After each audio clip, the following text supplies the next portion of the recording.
Hello everyone, this is Dhirendra Gupta and you are watching me and your channel. तो आज मैं आप सबको क्लास 10 के मैथमेटिक्स के 3.5 एक्सरसाइज के फर्स्ट नंबर के क्वेश्चन का सॉल्यूशन करके बताऊंगा। ये जो क्वेश्चन दिए गए हैं वज्र गुणन विधि से सॉल्व करने के लिए, अर्थात क्रॉस मल्टीप्लिकेशन मेथड से सॉल्व करना है इसको। तो इसके लिए जो रूल्स आवश्यक हैं, साथ में जाँच भी करना है कि समीकरण का अद्वितीय हल होगा या अपरिमित रूप से अनेक हल होगा या कोई हल नहीं होगा।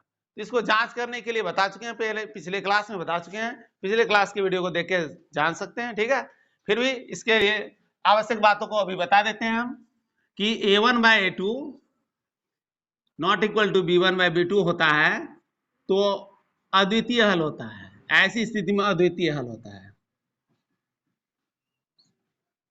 ठीक है, और दूसरी स्थिति कंडीशन बता दिए थे कि a1 बाय a2 और b1 बाय b2 और c1 बाय c2 सभी बराबर हो तो अनेक हल होता है, यानी अपरिमित रूप से अनेक हल। और तीसरी स्थिति एक और बता दिए थे कि a1 by a2 equal to b1 by b2 हो और not equal to c1 bye c2 हो तो कोई हल नहीं। ठीक है, बस इतना ही तो जांच करने का कार्य करना है। उसके बाद तो वज्र गुणन विधि से हल करते हैं। तो क्वेश्चन नंबर आज बताएंगे, क्वेश्चन नंबर फर्स्ट के दिए गए नेक्स्ट क्वेश्चन जो दिए हैं उसको सॉल्व करके दिखा रहे हैं। Question number 4। तो क्वेश्चन नंबर 4 के समीकरण को सबसे पहले देखते हैं और उसके बाद उसके सॉल्यूशन को करते हैं। तो समीकरण को लिख रहे हैं, x माइनस फर्स्ट इक्वेशन दिया है x minus 3y minus 7 equal to 0, first equation दिया है। ठीक है, सेकेंड दिया गया क्या है 3x minus 3y, 3x minus 3y minus 15 equal to 0। ये तो बिल्कुल समीकरण का व्यापक रूप में दिया हुआ है, समान स्वरूप है। तो इसको सॉल्व करने के लिए क्या करते हैं, सबसे पहले जांच करना है ये अद्वितीय हल है, अनेक हल है या कोई हल नहीं। अद्वितीय हल की स्थिति में ही हल करेंगे, अन्यथा दोनों स्थितियां नीचे जो दी गई है उसमें नहीं हल करना है। तो सबसे पहले हम करते हैं इसको क्या है कि जांच करने के लिए a1 बाय a2 को ज्ञात करते हैं। यहां से ही a1 और a2 का मान को देख लेंगे, लिखने की आवश्यकता नहीं है कि a1 1 है, कुछ नहीं है, x के बगल में तो 1 होता है, 1 है, b1 क्या है -3 है, c1 -7 है, a2 3 है, b2 -3 है और c2 -15 है। यहां देख ले a1 बाय 2 करेंगे, पहला का अनुपात कर लेंगे x का गुणांक का अनुपात 1/3। b1 बाय b2 करते हैं, बस ऊपर नीचे लिख देना, -3 दिया है, -3 बाय -3 माइनस माइनस कैंसिल हो गया, 3 1 जा 3 हो गया, 1/1 हो गया। तो यहां देखते हैं 1/3 है 1/1 है, तो क्या ये दोनों बराबर है? नहीं। तो इसको यहां पर क्या कंडीशन आ रहा है, यहां आ रहा है ये स्थिति कि 1/3 नॉट इक्वल टू 1/3, 1/1। तो ये स्थितियां हैं अद्वितीय हल की। तो इसमें आ रहा है a1 by a2 not equal to b1 by b2। जब नॉट इक्वल टू होता है तो आगे बढ़ने की आवश्यकता नहीं, c1 बाय c2 ज्ञात करना ही नहीं है। ठीक है, अब यहां हल क्या होगा, अद्वितीय हल। इसलिए समीकरण युग्म का या समीकरण निकाय का अद्वितीय हल होगा। अद्वितीय हल होगा तो अद्वितीय हल ज्ञात करने के लिए क्या करते हैं, वज्र गुणन विधि का प्रयोग करेंगे। वज्र गुणन विधि से ज्ञात करने के लिए सबसे पहले क्या करते हैं, वज्र गुणन विधि से बिल्कुल फॉर्मूला में आ जाते हैं। वज्र गुणन के लिए जो सूत्र बना करके हम पिछले क्लास में दे चुके हैं, ठीक है, वो x इक्वल टू डायरेक्ट निकाल दिए, x इक्वल टू क्या होता है तो क्रॉस करके निकालेंगे, ए बी एक्स वाई और मान 1 का मान को रखते हैं, फिर उसके बाद एक्स वाई ज्ञात करते हैं। तो उसी वज्र गुणन विधि से, अर्थात यहां लिख देंगे सबसे अच्छा रहेगा वज्र गुणन से, क्योंकि वज्र गुणन करने के बाद क्या होता है स्थितियां वो लिखा है। तो x का मान निकालने के लिए सूत्र हम बता चुके हैं, बहुत ही सिंपल तरीके से याद रखना भी है, BC लिखना है, BC माइनस BC और नंबर इसमें डालना 1 2, इधर डालेंगे 2 1, इसको अपोजिट कर देंगे, फिर ए बी माइनस फिर करना है, फिर ए बी कर देना है, या 1 2 डालेंगे, फिर इसको अपोजिट कर देंगे, 2 1 कर देंगे। अब बस यही तो है। और इसको मान को रखने के लिए यहां से मान को डाल सकते हैं। यदि असुविधा पड़े तो यहां पहले हम a1 b1 c1 का मान लिख लेंगे, a2 b2 c2 का मान लिख लेंगे, फिर इसमें मान रखेंगे। तो अभी हम बता रहे हैं डायरेक्ट यहीं से मान रखने के लिए हम बता रहे हैं, प्रोसेस बिल्कुल है, आसान है, रख सकते हैं आसानी से मान। ठीक है, तो यहां देखते हैं b1 का मान क्या है। तो ये b1 का मान यहां दिया हुआ है -3, तो -3 माइनस है इसलिए ब्रैकेट का प्रयोग करें। C2 का मान क्या दिया, C2 का मान दिया -15 माइनस B2 दिया है, B2 भी है -3, तो -3 लिख दिए। और C1 क्या दिया है, C1 है -7 ले लेंगे, मल्टीप्लाई होना चाहिए। और अब माइनस और नीचे A1 B2 लेंगे, तो A1 का मान क्या 1 है, कुछ नहीं है, माइनस से नहीं है इसलिए ब्रैकेट नहीं भी लेंगे तो कोई बात नहीं है। ठीक है, B2 का मान क्या दिया है, तो B2 का मान देखते हैं -3 है, माइनस A2 दिया हुआ है, A2 का मान क्या है 3 है। फिर इसके बाद क्या दिया हुआ है B1, तो फिर B1 का मान देखते हैं क्या है -3 है। अब इसको सॉल्व करना है, तो सॉल्व करते हैं, माइनस माइनस को मल्टीप्लाई करते हैं होता है प्लस, तो -3 -15 करेंगे, 15 45 प्लस हो गया। और यहां भी माइनस माइनस को मल्टीप्लाई करेंगे प्लस, लेकिन यहां के माइनस के कारण वो माइनस साइन रहेगा, 7 21 नीचे कर देते हैं, 3 और 1 को मल्टीप्लाई करेंगे 3 आएगा, लेकिन माइनस साइन रहेगा, माइनस माइनस हो गया प्लस, 3 × 3 9 प्लस 9। अब 9 में से 3 को माइनस कर देना है, कितना आएगा 6। ऊपर क्या करेंगे 45 में 21 को माइनस कर देंगे, तो 5 में से 1 माइनस करेंगे 4 आएगा, 4 में से 2 माइनस करेंगे 2 आ गया। 6 से डिवाइड करेंगे 6 चौके 24, इस तरह से आ गया 4। बिल्कुल आसानी से x का मान ज्ञात कर लिए, ये वज्र गुणन विधि से ही x का मान निकाले हैं। ठीक है, अब नेक्स्ट y का मान ज्ञात करते हैं। ये जो दिया है ये x का है, समझने के लिए जांच करने के लिए आवश्यक रूल्स हैं, सॉल्यूशन इधर है। y इक्वल टू करते हैं, y इक्वल टू मान के लिए इसके लिए भी आवश्यक सूत्र है, वो है CA - CA लिखते हैं, CA - CA। फिर इधर भी नंबर वैसे 1 2 और 2 1 लगा देते हैं, नीचे वही होगा सेम, AB - AB ही करते हैं जो x के लिए किए थे, इसमें 1 2 और 2 1 लगा देते हैं, बस फॉर्मूला तैयार हो गया। और इसमें मान रखना है, आप कैसे, यहां से देखिए मान रखना है, C1 क्या है -7, माइनस है तो ब्रैकेट का यूज करेंगे, अन्यथा नहीं करेंगे। A2 का मान क्या दिया है 3,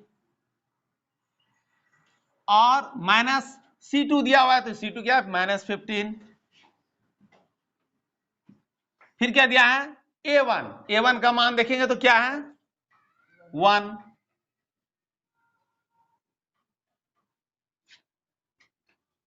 अब नीचे क्या करना है, नीचे कुछ फिर यहां से देख के मान रखने की आवश्यकता नहीं, क्योंकि यहां A1 B2 - A2 B1 का मान यहां रखे हैं, यही तो होगा नीचे, यहां भी तो सेम ही है ना, तो बस इसी मान को डाल देते हैं, 1 × -3 × -3। नेक्स्ट आगे बढ़ जाएंगे, प्लस माइनस मल्टीप्लाई करेंगे, माइनस होगा -21, माइनस माइनस हो गया +15, नीचे उसी तरह से होगा -3 + 9, जैसे x के लिए निकाले थे ठीक उसी तरह से नीचे जाएगा, 9 में से 3 माइनस करेंगे 6 आ गया, और 21 में 15 को माइनस कर देंगे, 6 आ गया माइनस में, क्योंकि -21 है इसलिए, और 6 1 टाइम में कट गया तो 1 आ गया, -1 आंसर। तो इस तरह से ज्ञात कर लिए, आंसर क्या आया 4 और -1, अतः x इक्वल टू हो गया 4 तथा y इक्वल टू हो गया -1। इस दिए गए मान को जांच भी करना हो कि हम जो सॉल्व किए हैं ये आंसर सही है या गलत है, तो ये x और मान क्यों समीकरण 1 या 2 में रख के जांच कर सकते हैं, दोनों पक्ष बराबर होगा तो मान सही है। अभी हम जांच करके दिखा देते हैं। 4 और 1 -1 है ना, 4 हो गया, -1 है, माइनस माइनस होगा प्लस, 4 + 3 हो गया 7, और 7 - 7 = 0। समीकरण को संतुष्ट कर रहा है x y के मान, इसलिए यह हल सही है, कोई आंसर देखने की भी आवश्यकता नहीं होगी। ठीक है,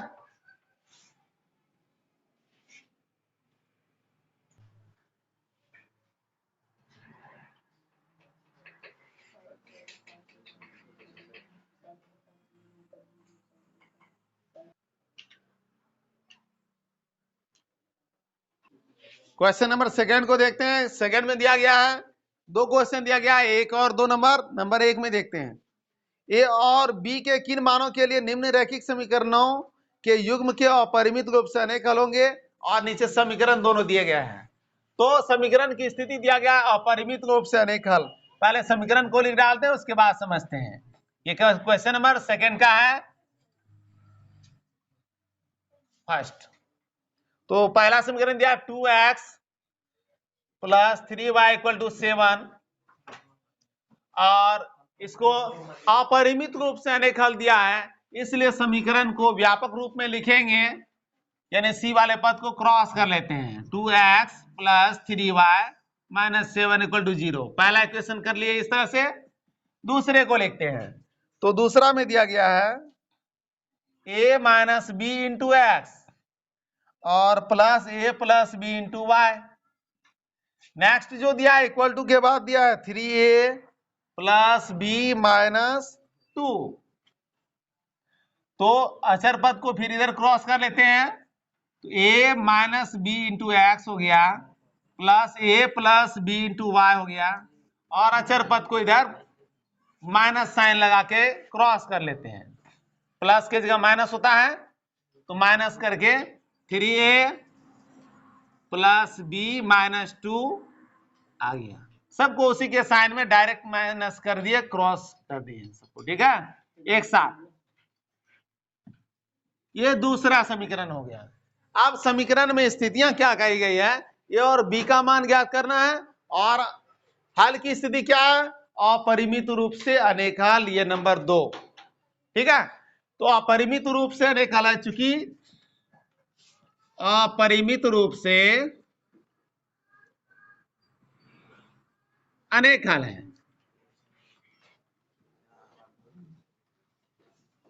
तो ऐसी स्थिति में क्या आता है, कैसा मान आता है a1/a2 का, तो सभी बराबर होता है। a1/a2 इक्वल टू होता है b1/b2 और इक्वल टू होता है c1/c2।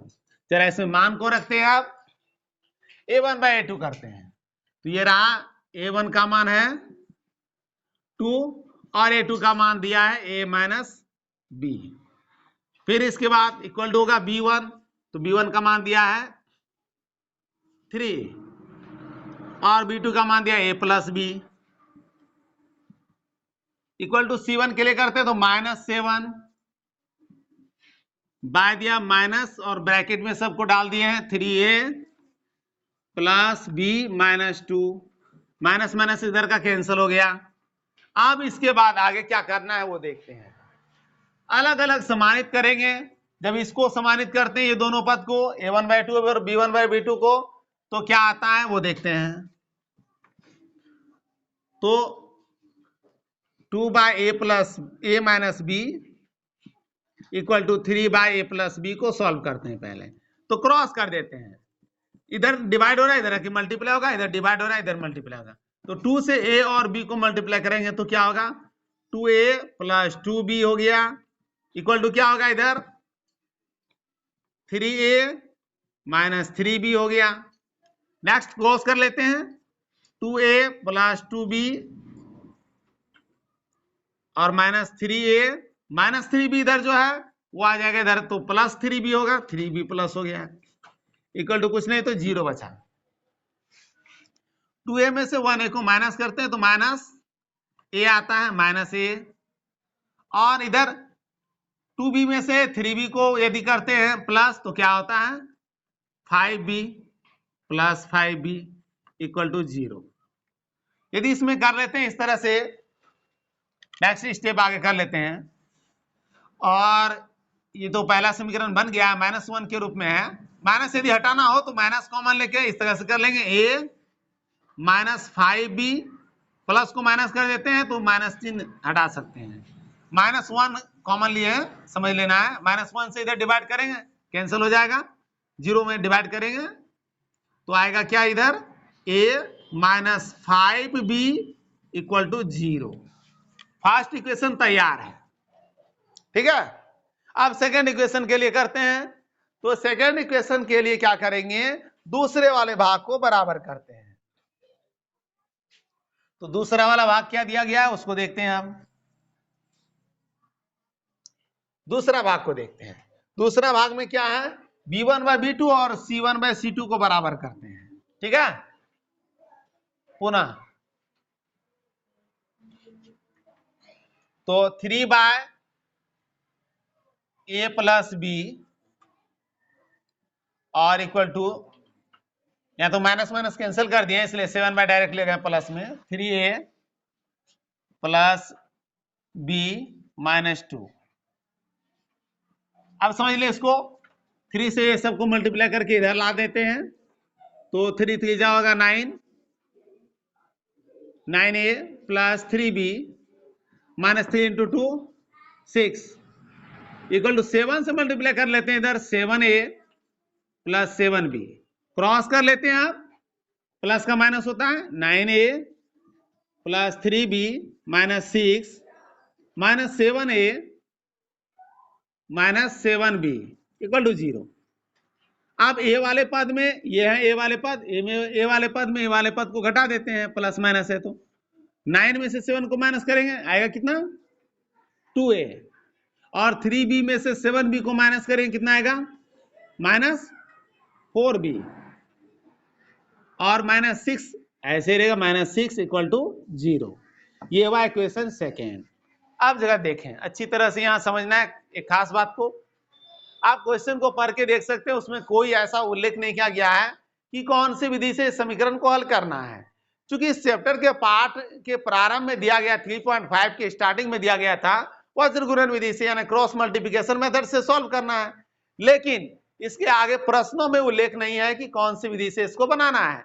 जब समीकरण ज्ञात हो जाए 1 और 2 तो प्रतिस्थापन, विलोपन, वज्र गुणन, अब 3 विधियों का ज्ञान हो गया है। तीनों में से किसी का भी प्रयोग कर सकते हैं। सुविधा ये देखना है कि हमें कौन सा विधि का प्रयोग करने से कम समय लगता है और आसान होता है। तो यहां पर देखते हैं, एक आसान सा तरीका हम दिखाते हैं। यहां यदि हम समीकरण 1 जो दिया गया है और 2 दिया हुआ है, इसमें कॉमन लेके भी कर सकते हैं, विलोपन विधि से भी ज्ञात कर सकते हैं। बहुत को विलोपन विधि बनाना बहुत आसान होता है। हम इसको प्रतिस्थापन से सॉल्व कर देते हैं, क्योंकि -5b दिया है, इधर आएगा तो +5b होगा, तो a का मान ज्ञात हो जाएगा, वही a का मान को इसमें रख देंगे और समीकरण दूसरे में रख के ज्ञात कर सकते हैं। तो हम प्रतिस्थापन विधि से हल कर रहे हैं, तो इसलिए लिख रहे हैं समीकरण 1 से। ये समीकरण जो 1 जो दिए हैं 2 था, इसलिए इसको 3 कर देते हैं सुविधा के लिए, समझ में जल्दी आसानी से आएगा, और ये 4, तो समीकरण 3 से लिखते हैं। समीकरण 3 से क्या ज्ञात है, a - 5b = 0, तो a = क्या होगा, -5b इधर आएगा, +5b होगा, हो गया। ये समीकरण 5वां ज्ञात हो गया, और इसी 5 के मान को समीकरण 4 में रखना है। प्रतिस्थापन विधि का प्रयोग कर रहे हैं, यानी a का मान समीकरण 4 में रखने पर, तो समीकरण 4 में रख डालते हैं a का मान, ये 4 दिया गया है, 2a के स्थान पर 5b कर देंगे, -4, और b के स्थान पर b ही रहेगा, -6 = 0 है। सॉल्व कर लेते हैं, 5 × 2 कर दिए 10 हो गया, 10b -4b -6 = 0 हो गया। 10 में से 4 को माइनस करेंगे क्या होगा, 6, 6b - 6 = 0। 6 यदि कॉमन ले लेते हैं तो क्या आता है, क्रॉस करके भी बना सकते हैं, ठीक है, या क्रॉस करके ही दिखा देते हैं, बहुत आसान सा लगेगा सबको।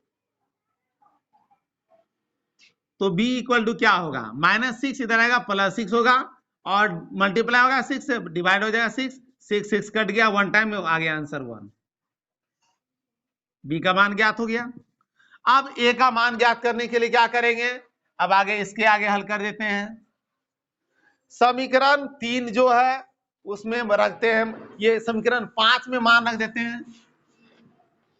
समीकरण 5 में अभी जो निकाले b इक्वल टू 1, इसको रखते हैं।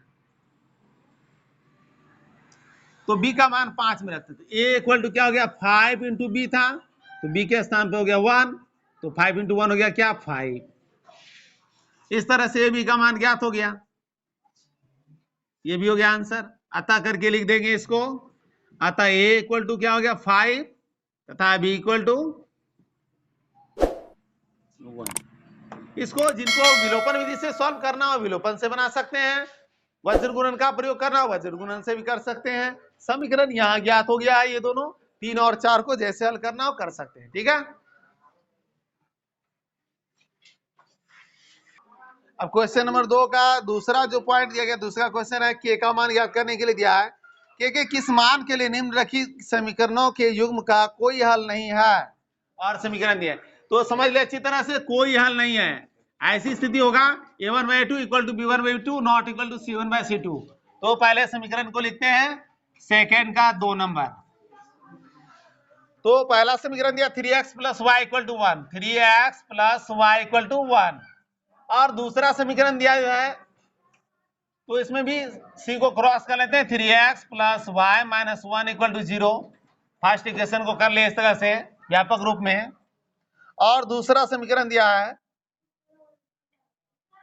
2k है, 2k - 1 × x, नेक्स्ट दिया प्लस k - 1 × y, और आगे दिया गया है 2k + 1।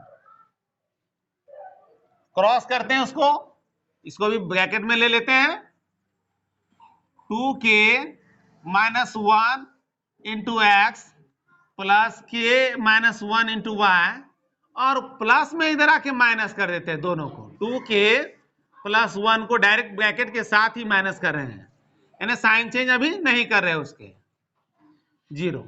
ये दूसरा समीकरण हो गया। और स्थितियां क्या कही गई है, k का मान ज्ञात करने के लिए स्थितियां बताई गई है। ये नंबर 3, कोई हल नहीं है, चूंकि समीकरण युग्म का कोई हल नहीं है, यानी समीकरण निकाय का कोई हल नहीं है। तो क्या होगा, कोई हल नहीं है ऐसा प्रश्न में उल्लेखित है। और कोई हल नहीं है तो हम लोग अच्छी तरह जानते हैं, ऐसी स्थिति में होता है a1/a2 = b1/b2 होता है, और नॉट इक्वल टू c1/c2 होता है, ठीक है। अब इसमें मान को रख डालते हैं a1 और a2 के। तो समीकरण ये है सामने, a का मान क्या है 3, ऊपर नीचे को देख के लिखते जाएंगे अनुपात करके। तो हो गया इधर 3/2k - 1, ठीक है। और b1 और b2 को देखते हैं, तो यहां क्या है 1 बाय क्या है k - 1, ठीक है। नेक्स्ट देखते हैं c1/c2, तो -1 वो क्या है नॉट इक्वल टू, तो नॉट इक्वल टू में करेंगे, -1 बाय क्या दिया है -2k + 1, माइनस माइनस कैंसिल हो जाएगा इधर। अब समझ लें, k का मान निकालना है, k इक्वल टू क्या होगा ये बताना है, k नॉट इक्वल टू क्या होगा ये नहीं बताना है, ठीक है। तो हम इसको हल नहीं करेंगे, क्योंकि k का मान क्या नहीं होगा ये नहीं पूछा गया है प्रश्न में, k का मान क्या होगा ये पूछा गया। तो k बराबर जो रहेगा समीकरण इसको, यानी ये दोनों वाले पद को लेके नॉट इक्वल टू को छोड़ देते हैं। तो इसको लिखेंगे इस तरह से 3/2k - 1 = 1/k - 1, क्रॉस कर लेते हैं, यानी ब्रैकेट ले सकते थे। आप 3 से मल्टीप्लाई कर देंगे इसको और आ जाएगा ऊपर 3 इंटू के क्या हो गया 3k माइनस 3 इंटू 1 हो गया 3 1 से मल्टीप्लाई करेंगे वही अंक आएगा 2k माइनस 1 क्रॉस कर लेते हैं आप के वाले पद को तो 3k प्लस 2 क्या है इधर आएगा माइनस 2k हो गया और माइनस 3 इधर आएगा प्लस 3 होगा तो माइनस 1 और प्लस 3 हो गया। अब 3 में से 2 को माइनस किया तो आ गया k और प्लस माइनस तो घट जाता है 3 में से घट गया तो बचा 2 तो इस तरह से k का मान क्या आ रहा है 2। आंसर क्लियर हो जाता है इस तरह से k का मान हो गया 2। ये थे क्वेश्चन नंबर 2 के सेकंड क्वेश्चन जो एक्सरसाइज 3.5 के दिए गए हैं। नेक्स्ट क्वेश्चन का सॉल्यूशन नेक्स्ट क्लास में बताएंगे ठीक है। Thank you.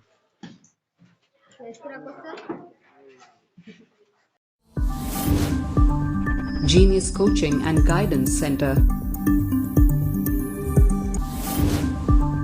Guided by Dhirendra Gupta. Contact me 9534878769.